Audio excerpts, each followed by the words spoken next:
Hey everyone, it's us again from RDM20, and today we're going to RDM2120. So today we're going to be bringing Clint's deck profile of Constellars today. So yeah, we'll just get started with the deck list now. Deck list will also be in the description. Yeah. Alright, so first off, triple Pollux. It's caster of the deck like it would be for Evil Swarms. Just an additional normal summon for Constellar monsters. It lets you go for any Xyz play that you want. Triple Chaos. This is the second best card in the deck.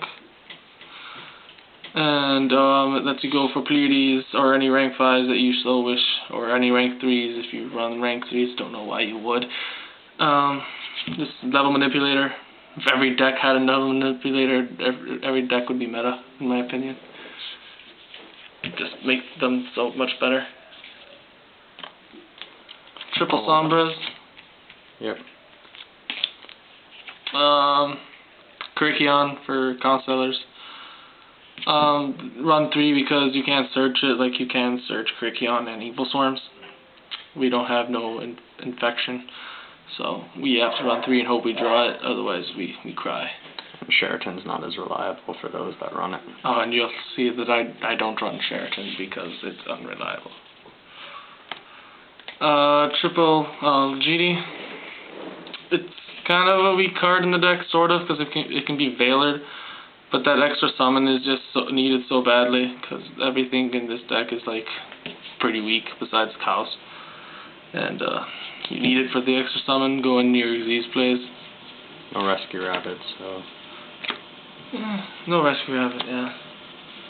You need another way to get into those seeds. Yeah. Double Bear. People say running 1 is better than running 2. Clogs less. I disagree. I found myself always getting those dead tankies where I couldn't search a Chaos or a Bear because Bear's destroyed and Chaos is wherever.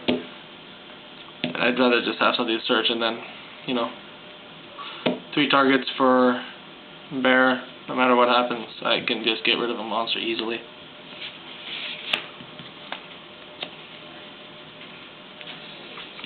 One Honest. Deck's light, all of it except for Bear. It's Honest. I don't need to explain Honest. It's self-explanatory. Wins games. Yes, exactly. It actually does win games. Double Max C and double Veiler, because hand traps are very good. I plussed so many times off of that, like you wouldn't believe. I bet a lot of you have. Veiler just stops OTKs, which is usually what I use it for. So, Veiler is Veiler, Maxi is Maxi. Both good cards. Yeah, kind of dead when you draw them when you need something else. One Rhoda. Triple Tanky. To search. Search Pollux, search Chaos or Bear.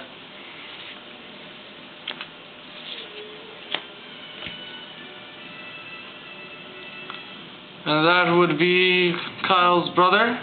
Playing something. I don't know what he's playing. Anyway. Some kind of Vigima game. Staples, Heavy, Reborn, and an MST. Single MST can side in more if I want. They're in the side deck. Reborn is Reborn. Heavy is Heavy. Do you really need an explanation? If so, there's Google for that, and Yu-Gi-Oh! Wikia or whatever. Double Lance. It does what it's supposed to do. Lowers your attack by 800 if you want to make sure your stuff doesn't get destroyed by maybe a Bottomless or Torrential or Mirror Force or whatever. But if it's on a Mirror Force, your monster's probably going to die anyway, and you'll take battle damage. So what I usually do is I use it for my Bear plays. Lower their attack by 800 and then attack with Bear, because usually Bear's over. Or if they try to do something to your Bear, you protect it from spells and traps. Yeah. You still end up plussing anyway. Yeah. Summon Heat, I run 1 Torrential. 2, I don't really find it's necessary, especially since I don't go into Omega as much as I thought I would. My top locals with this deck once, but the only difference is I took out a Sheraton. Sheraton was always a dead draw for me during the locals that I topped, so I thought, why not just take it out and run something else? Testing. Testing is also very good. You should always test. Don't just take this and then say, oh, here you top locals, it must be very good. Test it yourself, because I have not been through reading those yet. Double bottomless. Summon Heat. No. You could call it some kind of staple, but I really wouldn't call it that, especially since so many things don't give a damn, like Evil Swarms with their pandemics, and their lances, and their dresses, and their multiple say no cards. Compulse, I like this card better than Bottomless, really. Especially on their, you're facing E-Dragons, which is what I did. What I would do is I go Pleiades, or I would set this, and just, every time they would bring out their Xyz, just send it back. And by the time they've summoned out their rank 7s, they've already exhausted all their resources for that turn. So, very good card. You should run it. Solemn Duo. They're the Solemn Duo, they don't need explanations. Yeah. It's at 1, it's at 1. Yeah, early game, mid to late game. That's as much of an explanation as you're going to get from us. Double Phoenix Chain, effect negation. Breakthrough skills are $40. Yeah, we ain't got that kind of money up in here, alright? No. We ain't that kind of rich white boys. We're just kind of rich white boys. That's because I have a job. Otherwise, I would not have money for Yu-Gi-Oh! A single Mirror Force. Main deck answer to Rogue decks that spam field. A Memory Loss, because effect negation is beautiful. Memory Loss OP. Yeah. This in Mind Drain, I feel, should have been a higher rarity, maybe super rare, if that, because they're so good. And a single Starlight Road. Mostly because, you know, you got a lot of back row and a lot of spells and things that stay on the field, like Tenki. So, Starlight Road is very nice, and you can get out that Stardust Dragon. Made a couple people scoop just because I played this card. It was fun duels, but, you know, it's still fucking hilarious when they scoop because of it. Triple Pleiades. Compulse with 2500 attack that can be activated during edit. Compulse on legs. Yes. Literally, it has legs, and it can send spells or traps if you're into that sort of thing. I've done that a couple times where I'm just scared of the backer and I don't have MST or heavy game 1. So, triple Pleiades. Especially when they have no monsters and it's just the one back row. Yeah, or the 2 back row and you want to feel safer. Single M7, I don't need to. M7's effects when it's summoned through using a Constellar as a material. You can't use it for the turn, and I don't like that sort of, so, you know, just at 1, because you only need the 1. Just makes Pleiades 200 points stronger. Yeah, exactly.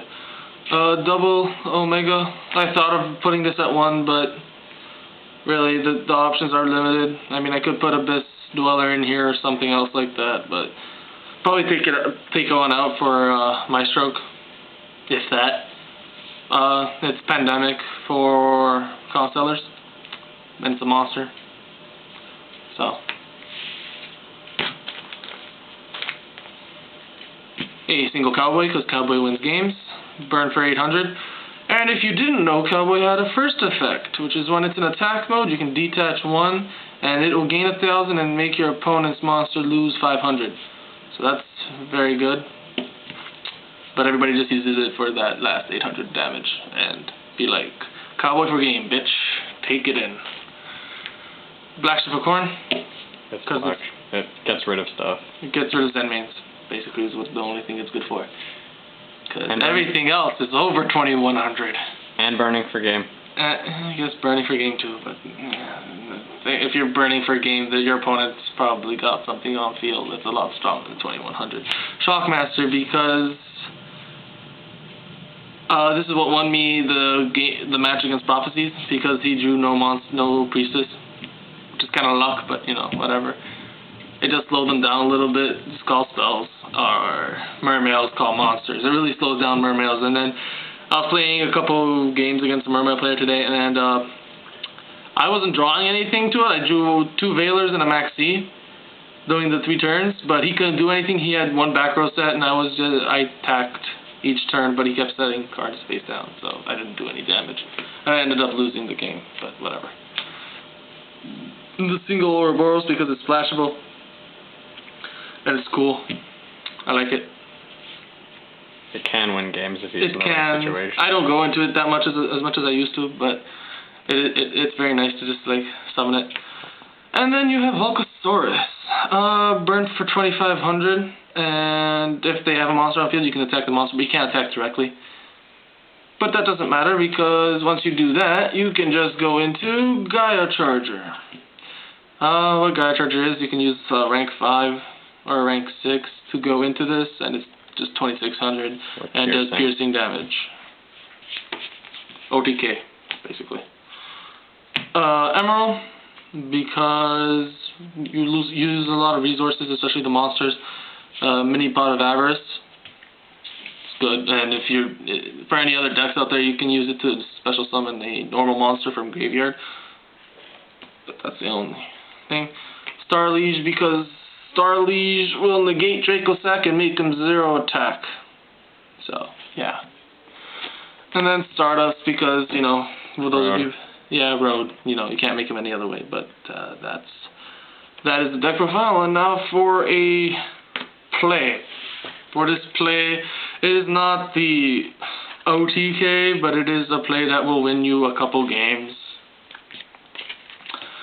So, extra deck cards that you can use.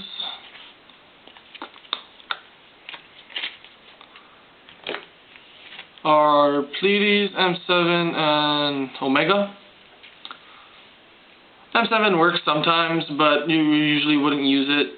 You just need these 2, really. And the monsters you need, and the stuff that you need to make this are a Pollux, a Kaos, a Sombras, and an Algidi. So what you do is the following. You need some sort of Constellars in the graveyard, 2 of them, doesn't matter what. It's a very situational play, but I find that it happens quite a few times, especially late game. This is a late game play, not really early game. So what you do is whatever, usually say you have M7 in graveyard, it's dead.